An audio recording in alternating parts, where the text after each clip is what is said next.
Welcome to the Slop Temple. We pray this video helps. You start by confirming basic power delivery, because without juice nothing else works. Plug the original charger into a wall outlet, not a USB port, and leave it 15 to 30 minutes. This lets a deeply drained battery recover. While charging, inspect the cable, adapter, and charging port for lint or damage, and clean gently if needed. Once done, try the soft reboot.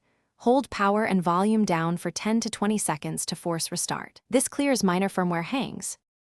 You now isolate hardware causes by swapping parts and minimizing variables. Use a known good cable and adapter, and try another outlet or a 5V/2A power bank. If charging LED appears, the original charger is suspect.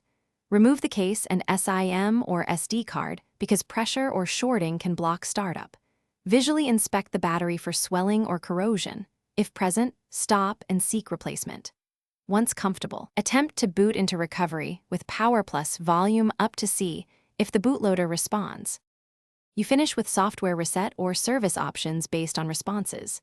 If the device boots to recovery but not the OS, perform a factory reset after backing up if possible. This removes corrupt system data. If the battery is swollen or never charges, arrange professional battery replacement. Do not puncture it. If nothing responds at all, note exact symptoms, error lights, and tests performed, then contact the manufacturer or a certified repair shop, because board-level faults need training. Thanks for watching. Consider subscribing if we helped you.